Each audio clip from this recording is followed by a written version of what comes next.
Good morning, all of students and my dear friends.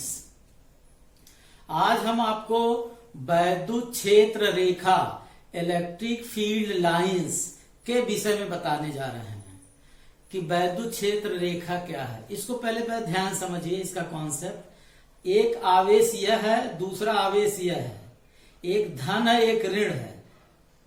ऐसा होगा तो दोनों के बीच आकर्षण लगता है, खींचा जाता है, या दोनों धन हो या दोनों ऋण हो तो एक दूसरे के प्रति रिपल्सन प्रतिकर्षित होते हैं।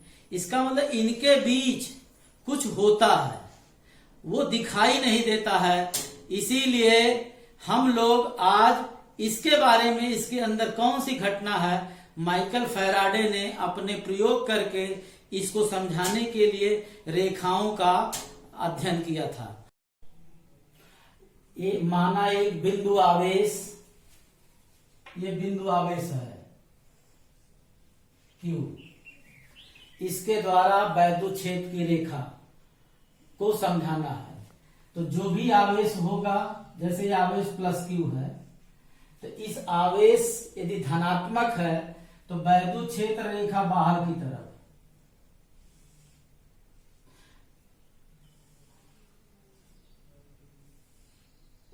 ये बाहर की तरफ,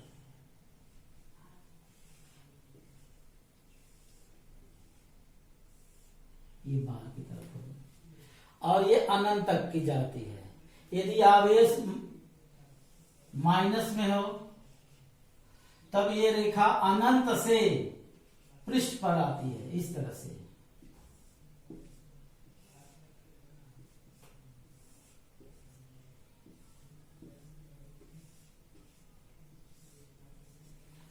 ये दो हो गए हमारा।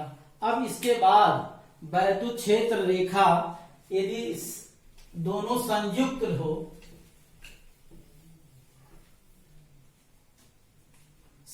हो, जैसे एक धन आवेश हो और दूसरा ऋण आवेश हो,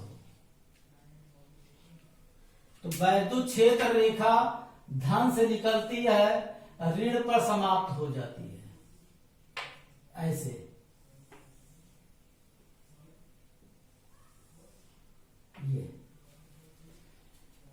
ये लंबाई के अनुदिश सिकुड़ती है और पृष्ठ के लंबवत निकलती है वैद्युत क्षेत्र रेखा। यदि एक आवेश जिसका मान अधिक परिमाण का है उससे अधिक रेखा निकलती है। जैसे हमने इसको मान लिया 2Q, इससे हमने 1 2 3 4 5 6 7 8 लाइन दिखाया, और जबकि -Q पर 1 2 3 4 लाइन आ रही है। ये हमारा वैद्युत क्षेत्र रेखा। नेक्स्ट, कभी भी दो वैद्युत क्षेत्र रेखा एक दूसरे को काटती नहीं है। जैसे आप ध्यान से देखें, जैसे मान लिया हमने ये वैद्युत क्षेत्र रेखा है, इस बिंदु पर इसने काटा।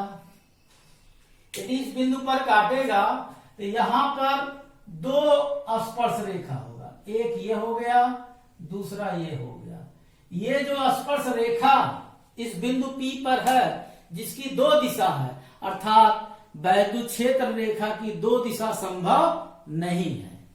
एक बात। दूसरी बात है कि वैद्युत क्षेत्र रेखा आप देख रहे हैं धन आवेश से निकलता है, पृष्ठ आवेश के पृष्ठ पर ही समाप्त हो जाता है, आवेश के अंदर नहीं जाता है। इसी के कारण वैद्युत फ्लक्स में कोई परिवर्तन नहीं होता। Is the most important line. वैद्युत क्षेत्र रेखा के फ्लक्स में कोई परिवर्तन नहीं होता, क्योंकि यही समाप्त हो जाता है, और इसीलिए इसको असतत रेखा भी कहते हैं।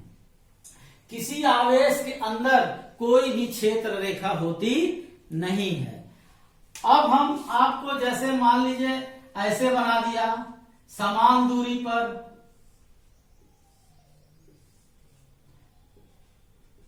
इसमें आप देख रहे हैं कि वैद्युत क्षेत्र रेखाएं समान दूरी पर हैं और समांतर हैं, इसीलिए ऐसे क्षेत्र को एक समान वैद्युत क्षेत्र रेखा कहते हैं।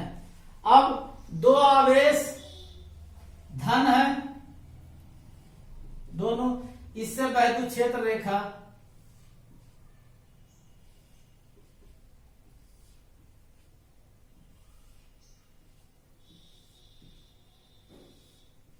इस तरह से आपका होगा, दोनों एक दूसरे के फिर इसके बाद समांतर और इस तरह से निकल जाएंगे। ये हमारा वैद्युत क्षेत्र रेखा के बारे में दी गई है। बहुत बहुत धन्यवाद।